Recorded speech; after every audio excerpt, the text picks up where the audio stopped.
pessoal, tudo bem? Aqui professor Leonardo Greco, vamos iniciar nossos estudos relativos ao terceiro ano do ensino médio, tranquilo? Vamos seguir, pessoal, falando um pouquinho sobre os conflitos sociais globais. Os conflitos sociais que já existiam antes da globalização, né? Mas que o processo de globalização os acentuou, ou pelo menos os tornou mais evidentes para a nossa sociedade, ok?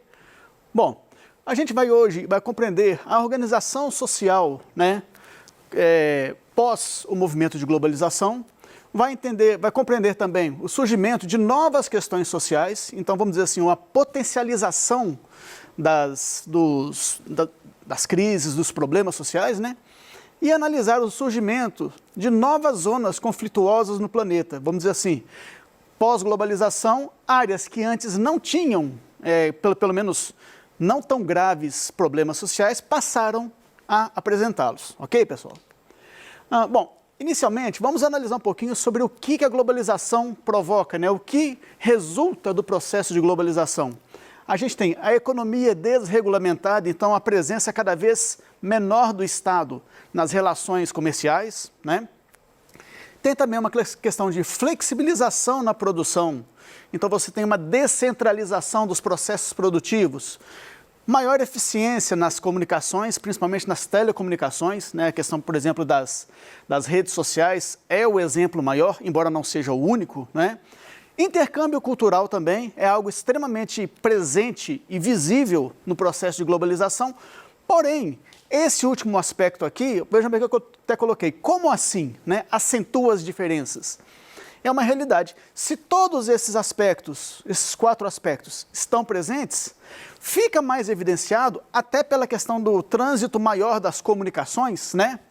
Você ter mais conhecimento de tudo que acontece, ou da grande maioria das coisas que acontecem mundo afora, de um modo muito mais rápido, isso acaba por acentuar as diferenças, evidenciar também essas diferenças.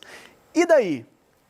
Bom, aí a gente tem que no processo de economia globalizada, de troca de relações mais globalizada, mais dinâmica, a gente tem, dentro dessa realidade, a ascendência do poderoso sobre o frágil. O que é isso? Se é verdade que um país economicamente mais forte vai poder ter uma influência maior sobre economias mais modestas, mais frágeis, essa influência ela vai ser exercida não só com relação aos assuntos econômicos, várias outras questões, inclusive culturais, religiosas, vão também refletir essa ascendência do poderoso sobre o frágil, tá? Isso vai provocar naquelas sociedades chamadas de mais modestas, mais frágeis, uma reação social, tá? A questão do inconformismo das sociedades mais frágeis vai começar a ficar mais aflorado. E esses grupos mais modestos, mais vulneráveis, seria até melhor dizer assim, vão começar a buscar formas de reagir a essa dominação, tá?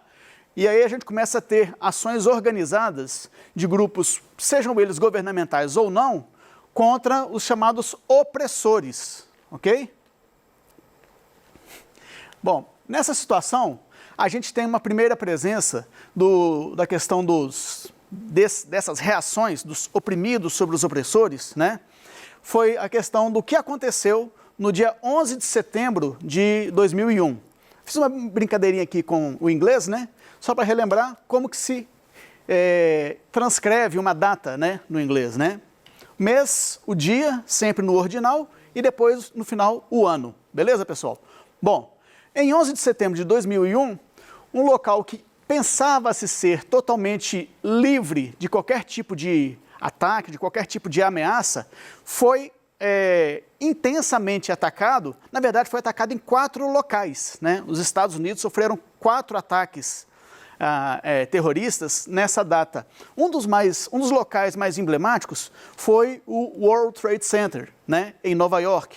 Essa foto aqui mostra o que sobrou desse local, né, do World Trade, algumas semanas após o ataque, tá? Bom, se os Estados Unidos, que eram considerados, e ainda são em alguma medida, o país número 1, o mais poderoso mundialmente falando, se ele foi atingido e atingido com tamanha intensidade, a insegurança, é claro, se espalhou o mundo afora, ok? Vários países que se achavam também inatingíveis perceberam que estavam sendo extremamente vulneráveis, tá? E aí a reação quanto a isso?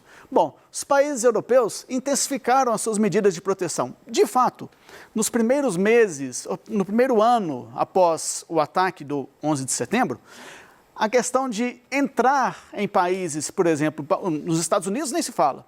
Passaram cadeado realmente nos Estados Unidos, tá? Ficou muito mais intenso.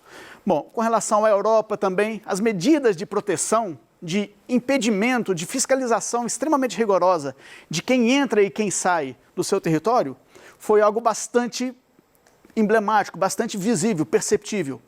Bom, dentro dessa política de reação, houve também a questão do maior armamento de países que já viviam uma situação de estarem se armando já há algum tempo, mas que começaram a intensificar esse processo. Exemplo, o Irã, né, intensificou seus estudos, suas análises, para modernizar o seu parque de armamentos nucleares. E aí, claro, as atenções do mundo se voltaram contra o Irã, né, para tentar fiscalizar, para tentar travar esse desenvolvimento desse tipo de armamento, só que o Irã seguia alegando, diplomaticamente falando, que o Irã estava enriquecendo urânio para fins pacíficos, né? Pelo histórico das relações do Irã, mesmo com seus vizinhos e também com outros países, né, percebia-se que isso não correspondia totalmente à realidade, né? Então isso foi uma questão que chamou a atenção e aumentou a preocupação dos países do Ocidente, da Europa Ocidental, por exemplo, né, quanto a essa ameaça que se tornava cada vez mais crescente. Um problema de ordem social e cultural, pessoal. Os muçulmanos, eles começaram a ser tratados como persona non grata, tá? Esse termo aqui vem do latim e significa pessoa indesejável, grupo de pessoas que não se aceita com bom grado no país, tá? Então, mundo afora, os muçulmanos começaram a sofrer esse tipo de preconceito, essa visão mais reservada, mais temerosa quanto a eles, tanto assim, que dentro daquela política de intensificação do controle de quem entra e quem sai num território, os muçulmanos foram os que, vamos dizer assim, os que mais sofreram os reflexos desse aumento de controle, ok? Bom, xenofobia, que é a aversão, que é o medo do estrangeiro, do diferente, né? A xenofobia aumentou muito mundo afora, ok, pessoal? Bom, a gente está falando de reflexos de novas maneiras de conduzir alguns tipos de conflitos. Agora, a gente tem que pensar também que conflitos que historicamente já existiam e já causavam preocupação, eles foram atualizados, eles foram potencializados. No Oriente Médio, chama a atenção um conflito de origem cultural, religiosa, entre grupos sunitas e xiitas. Mas o que vem a ser isso? De onde vem essa expressão e qual é a base dessa discordância, desse conflito? Bom, para entender, a gente vai ter que fazer uma volta, e aí a gente brinca de novo com história um pouquinho. Eu adoro história, né? Brincar com história. E a gente analisa uma questão religiosa. No Oriente Médio, a maioria das pessoas são muçulmanos, né? Seguem o islamismo. Dentro do islamismo, remontando às suas origens, tal, já na questão de Maomé ser o seu profeta maior, né? Existem duas correntes divergentes que defendem pontos distintos com relação a quem deve ser o líder maior do islamismo. Na sua essência, desde a sua fundação, convencionou-se que os seguidores de Maomé, eles poderiam se candidatar, pretender serem os líderes do islamismo, desde que seguissem rigorosamente os preceitos do islamismo, principalmente o que foi ensinado por Maomé, né? Esses deveriam ser os seguidores da Sunna. Sunna é o conjunto de ensinamentos, de pregações, de exemplos dados por Maomé, tá? Então, aquele fiel muçulmano que tivesse essas características, poderia liderar o islamismo, tá? Essa é a corrente defendida pelos sunitas. Já os xiitas diziam que, para ser o líder máximo do islamismo, não bastava ser apenas seguidor fiel da Sunna, dos mandamentos, mas deveria ser descendente direto de Maomé. Então teria que haver uma consanguinidade, tá? Então buscaria-se a história dessa determinada pessoa, a árvore genealógica dela, e se comprovasse que ela tinha uma ligação, mesmo que remota, com Maomé, Mohammed, né? Essa pessoa estaria credenciada para liderar o islamismo. Isso era o que defendia os xiitas, tá? Então, historicamente, sempre houve essa discordância e esse conflito, mais do que ideológico, até conflito realmente que chegava às vias de fato, né? Conflitos armados, entre sunitas e xiitas. Só lembrando mais um ponto, com relação ao islamismo, as discordâncias, a influência não se limitava às questões religiosas. É extremamente comum no Oriente Médio a religião se misturar com a política, tá? Então é comum no Oriente Médio que uma liderança religiosa ela tenha grande influência política, quando não também acumulasse as funções de líder político, tá? Essa é uma particularidade do islamismo. Bom, o modo que se verificou isso de forma mais concreta e de mais impacto, mais traumatizante, assim, vamos dizer desse modo, seria o que aconteceu e acontece ainda na Síria, onde o seu governante máximo, seu presidente, Bashar al-Assad, que é um muçulmano xiita, então ele defende que os seguidores de Maomé, para liderarem o islamismo, têm que ter uma ligação direta com o Maomé, né? Ele se volta contra cidadãos da Síria de origem sunita, tá? E isso tem provocado na Síria uma questão meio assim bizarra, meio incomum, né? Incomum não, mas assim, meio incompreensível do seu governante se voltar contra os seus cidadãos, parte dos seus cidadãos, né? Mas porque essa discordância religiosa é levada no Oriente Médio a níveis extremos, tá? Bom, com relação à África, um território que também sofre com essa questão da globalização, referente à dominação de poderosos, de economias poderosas sobre economias mais frágeis. E isso se percebe, se verifica bastante na questão africana, né? Bom, inicialmente a gente vai lembrar que isso não é novo. Na África, historicamente, aquela região sempre sofreu uma exploração colonialista. A gente vai de novo voltar para a história um pouquinho.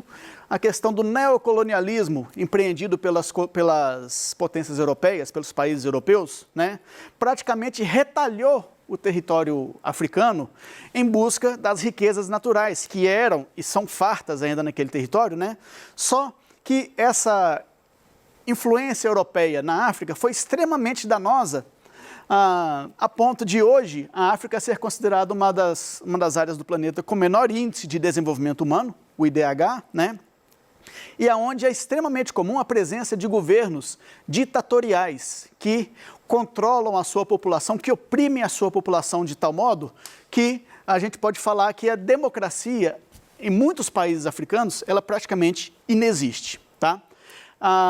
Um ponto aqui que poderia ser alguma coisa assim positiva, mas na África a questão da diversidade étnica em um mesmo país é algo problemático, porque, vamos pensar no seguinte, antes do processo de neocolonialismo dos europeus na África, você tinha grupos étnicos, tribos, né? Você tinha organizações tribais que se localizavam em regiões distintas, separadas, né? Então o que acontece? Você tinha divergências culturais entre esses grupos, mas, vamos dizer assim, estava cada um no seu quadrado. Então, o risco de haver qualquer tipo de enfrentamento, né, havia o risco, mas era bem menor. Quando os europeus chegam e praticam o neocolonialismo, lembram que eu falei que eles retalharam o continente africano? Eles redividiram o continente para atender aos seus interesses, aos interesses dos europeus, e desconsideraram essa questão da diversidade étnica, dos conflitos tribais, tá?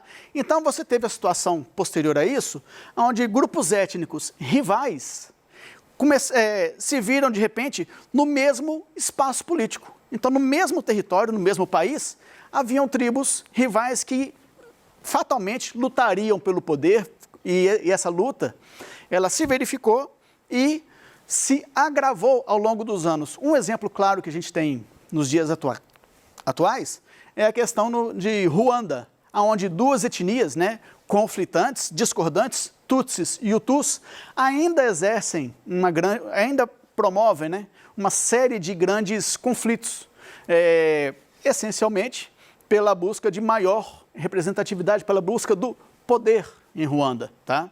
Então, esse é um ponto que se potencializa e agrava a situação na África. Bom, com relação ao norte da África, essa região tem algumas diferenças com relação ao todo africano, né? Porque é uma região que sofreu muita influência dos povos muçulmanos. Uma questão de expansão comercial tal, e expansão que levou à influência cultural, tá? Bom, no norte da África, a gente percebeu já há algum tempo, há alguns anos, uma reação da sociedade civil, né, contra governantes que também, assim como outros, né, praticavam a questão do governo ditatorial, governo opressor e governo corrupto, tá? Isso aí a gente percebeu com muita clareza na Líbia, onde essa resistência civil chegou a depor o seu presidente Muammar Gaddafi e chegou a um ponto extremo. Gaddafi foi retirado do seu palácio governamental, né? Ele foi levado às ruas e a população acabou linchando o Gaddafi, tá? E essa imagem rodou o mundo e é bastante emblemática. Bom, com relação à Índia e o Paquistão, uma questão de fundo religioso, tá? A Índia é de maioria hindu e o Paquistão de maioria muçulmana, ok? Nessa situação, a região da Caxemira, essa região mais ao norte da Índia, acabou sendo disputada, porque hoje ela está sob o controle da Índia. Só que na Caxemira, a maioria da população também é muçulmana. Então, o Paquistão, dentro dessa realidade, reivindica o controle dessa área, né? Então, perceba como que a questão cultural, ela se mistura com a questão religiosa. Ok, pessoal? Na América Latina, a gente vivencia crises políticas, sociais e econômicas, né? Uma questão que chama bastante atenção é a questão da Venezuela, né? Existe uma crise política séria na Venezuela que reflete em questões econômicas e torna a Venezuela, hoje em dia, um país com uma qualidade de vida extremamente deficiente. Vamos dizer assim, pouquíssima qualidade de vida, né? O que faz com que aconteçam muitos movimentos migratórios de venezuelanos, né? Com relação à Colômbia e Bolívia, que é um outro exemplo que eu mandei, com relação à questão do narcotráfico, algo também histórico no nosso território, né? Reação dos oprimidos contra opressores, desterritorialização, globalização, torna não tão importante assim a questão dos limites territoriais. Globalização acentua e agrava exclusões. Óbvio, já falamos sobre isso, né? Os oprimidos passam a invadir países opressores, os chamados países poderosos, né? Principalmente saindo da África e Ásia e seguindo para a Europa, nesse fluxo, né? Bom, historicamente, os latinos, eles buscam os Estados Unidos, os da América Latina, né? Hoje em dia, contudo, a gente verifica no Brasil uma maior presença de cidadãos latino-americanos, principalmente Venezuela e Haiti. É importante, nesse ponto, buscar uma reterritorialização, que é resgatar a relevância de se pertencer a um território e fazer de tudo para que a pessoa não busque sair do seu país, né? Isso vai na contramão da lógica globalizante e, para viabilizar esse processo, são necessárias ações de solidariedade, né, com parceria entre entidades públicas e privadas, né? Aqui a gente tem alguns exemplos de entidades que atuam nesse processo. Ok, pessoal? Bom, vamos concentrar nossos estudos agora na nossa prática aqui, ó. Palavras de ordem, símbolos, propaganda, atos públicos, vandalismo e violência são, atualmente, manifestações de hostilidade frequentes contra estrangeiros na Europa. Os países onde mais intensamente têm ocorrido conflitos são Alemanha, França, Inglaterra, Bélgica e Suíça. O fenômeno social enfocado pelo texto trata de conflitos ligados ao nacionalismo, racismo e à xenofobia, no contexto globalizado das grandes migrações internacionais. Bem, pessoal, com isso a gente consegue concluir a nossa aula percebendo que a globalização trouxe desafios relacionais, né, extremamente complexos, desafios que não existiam com a globalização, mas que foram potencializados com eles, com a globalização, né? E que, quanto mais graves os problemas, mais criativas têm que ser as alternativas para buscar essas soluções. Ok, pessoal? Agradeço a presença de todo mundo, a companhia de todo mundo, né? E convido a que me acompanhe nas próximas aulas para que a gente possa dar sequência aos nossos estudos, ok? Um grande abraço a todos.